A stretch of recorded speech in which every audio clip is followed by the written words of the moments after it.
بسم اللہ الرحمن الرحیم۔ السلام علیکم ورحمۃ اللہ وبرکاتہ۔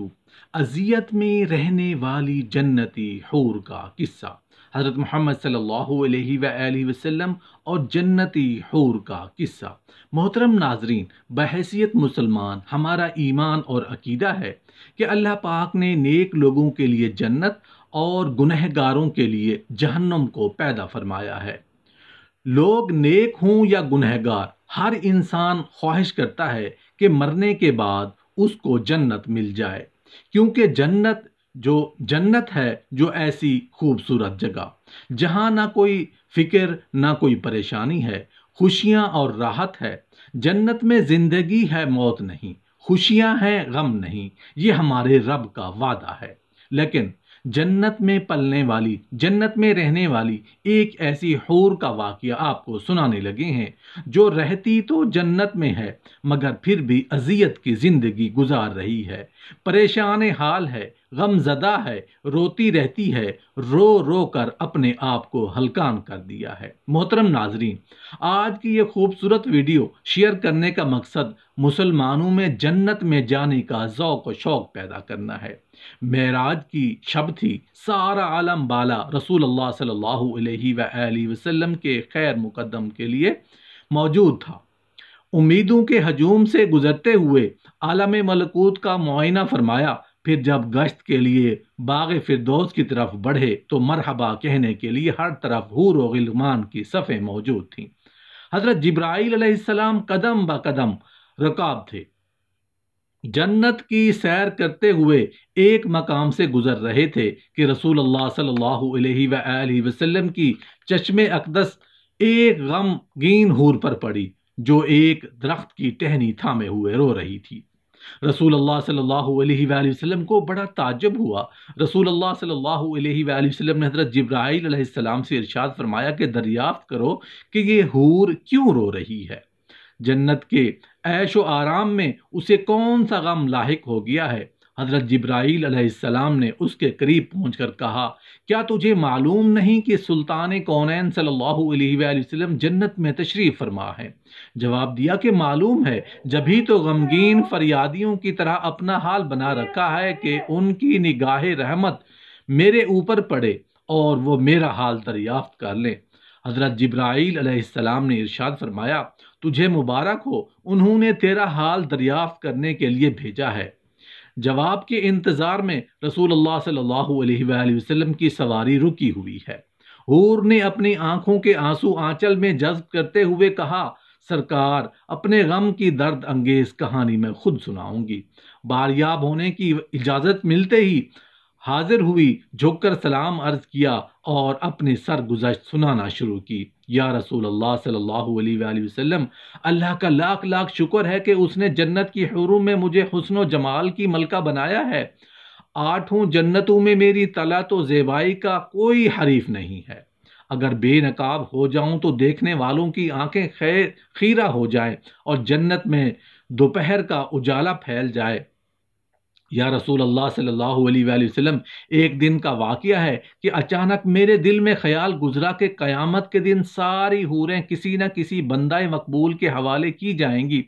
عالم الہی میں میرا بھی کوئی جوڑا ضرور مقرر ہوگا جس کی رفاقت میں مجھے دائمی زندگی گزارنی ہے۔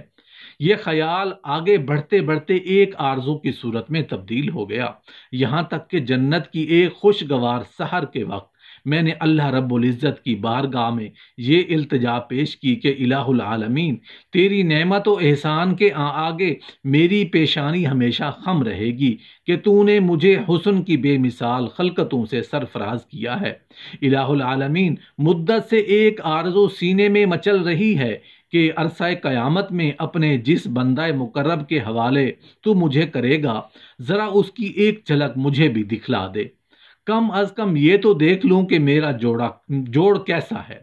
رحمتوں کا دربار جوش پر تھا، میری یہ التجا قبول ہو گئی اور حکم ہوا کہ سامنے جو آئینہ رکھا ہے اسے ایک نظر دیکھ لے، اس پر تیرے جوڑے کی جھلک نظر آئے گی۔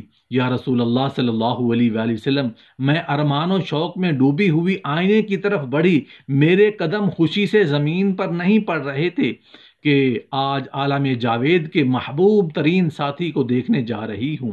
جو ہی نگاہ اٹھائی، دل پر ایک بجلی گری اور آرزوؤں کا سارا خرمن جل گیا۔ دل کو کسی کروٹ چین نہیں، ہمیشہ اس غم میں سلگتی رہتی ہوں کہ ایک بد شکل سیاہ فام اور وحشت نام چہرے کے ساتھ میرا کیوں کر نباہ ہو سکے گا، جبکہ اس کے تصور سے طبیعت کو دہشت ہونے لگتی ہے۔ نبی کریم صلی اللہ علیہ وآلہ وسلم نے زیر لب مسکراتے ہوئے دریافت کیا، اپنے جوڑے کا جو سراپا تو نے آئینے میں دیکھا ہے، میرے سامنے بیان تو کر۔ اس نے ٹھنڈی آہ بھر کر کہا، سر سے پاؤں تک مجسم سیاہی، خوفناک اندھیرا، چھوٹی چھوٹی آنکھیں، موٹے موٹے ہونٹ، چوڑے دانت، چپٹی ناک، بھدا چہرہ اور تنگ و تاریک پیشانی، قد و قامت میں بھی بالکل بے ڈھنگا، چشمہ نور میں نکھری ہوئی چاندنی اور گل و لالہ کی بہاروں کے ساتھ اس وحشت مجسم کا پیوند کیوں کر جوڑا جا سکتا ہے؟ وہ جب اپنی بات ختم کر چکی تو رسول اللہ صلی اللہ علیہ وآلہ وسلم نے سر اٹھایا، آنکھیں غیرت جلال سے سرخ ہو گئیں، ارشاد فرمایا، تو نے جو سراپا بیان کیا ہے وہ تو میرے پیارے بلال کا ہے۔ ایک عاشق سراپا، ایک مومن و فاکش اور نگانہ خانہ ہستی کے ایک گوہر نایاب کو پا کر تو غم نصیبی کا شکوہ کر رہی ہے۔ کیا تجھے معلوم نہیں کہ بلال میرا عاشق مجسم ہے؟ میں نے اپنی پلکوں کے سائے میں اسے پناہ کی جگہ دی ہے، اور سن لے، میرا بلال بارگاہ یزدانی میں تقرب کی اس مسند امتیاز پر فائز ہے کہ فردائے قیامت میں اس کے جسم کی سیاہی حوران خلد کے رخسانوں پر تل بنا کر تقسیم کر دیے جائیں گے۔ آتش کدائے عشق میں وہ نکھرا ہوا سونا جس نے محبت کی شیفتگی میں دونوں جہاں سے منہ پھیر لیا ہے، وہ حسن مجرد کا تماشائی ہے۔ فردوس کا حسن وہ کیوں کر خاطر میں لائے گا؟ اپنے جلووں کی زیبائی پر تو غرور نہ کر، ہو سکتا ہے جس دن 70,000 نقاب الٹ کر تو بلال کے سامنے آئے گی، میرا بلال تجھے ناپسند کر دے۔ رسول اللہ صلی اللہ علیہ وآلہ وسلم کا ارشاد سن کر وہ اپنے جذبات پر قابو بے نہ رکھ سکی، طلعت جمال کا سارا خمار اتر گیا اور اضطراب شوق میں چیخ پڑی، یا رسول اللہ صلی اللہ علیہ وآلہ وسلم، میری معذرت قبول کیجئے، میرے غم کا بوجھ اتر گیا، وہی سیاہ فام بلال مجھے پسند ہے۔ میں اپنی خوش نصیبی پر نازا ہوں کہ سلطان کونین کا وردہ نظر میرے حصے میں آیا ہے۔ قیامت کے دن اسی سراپا کے ساتھ بلال کو اپنی آنکھوں میں بٹھانا چاہتی ہوں۔ اس کی معذرت قبول فرمائی گئی اور رسول اللہ صلی اللہ علیہ وآلہ وسلم دعائیں دیتے ہوئے آگے بڑھ گئے۔ عشق کا ارساز تیری دہائی ایک سیاہ فام غلام کو اتنا بڑھایا کہ کونین کے سر کا تاج بنا دیا۔ حضرت بلال حبشی رضی اللہ عنہ سے کسی نے پوچھا کہ آپ بڑی توحید کی باتیں کرتے ہیں تو آپ کو اتنی بری طرح سے مار کیوں پڑتی ہے؟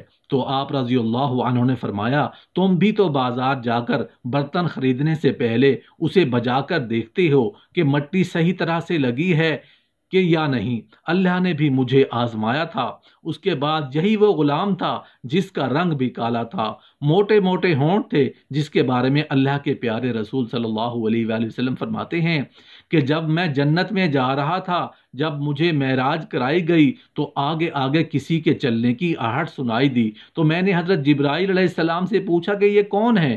جواب میں ملا، یہ بلال حبشی رضی اللہ عنہ ہے جو آپ کے آگے آگے چل رہے ہیں۔ رسول اللہ صلی اللہ علیہ وآلہ وسلم جب واپس آ گئے تو حضرت بلال رضی اللہ عنہ سے پوچھا کہ تم کون سا عمل کرتے ہو، کون کون سا کام کرتے ہو؟ تو حضرت بلال رضی اللہ عنہ نے بتایا کہ یا رسول اللہ صلی اللہ علیہ وآلہ وسلم، آپ ہی نے تو بتایا تھا۔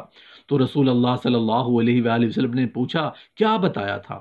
تو حضرت بلال حبشی رضی اللہ عنہ نے فرمایا کہ آپ نے ہی تو فرمایا تھا کہ ہر وقت با وضو رہنا، تو میں ہر وقت وضو کی حالت میں رہتا ہوں، اور جب بھی میں بے وضو ہوتا ہوں اسی وقت نیا وضو کر لیتا ہوں، اور جب وضو کرتا ہوں تو تب 2 رکعت نماز بھی پڑھ لیتا ہوں۔ سبحان اللہ۔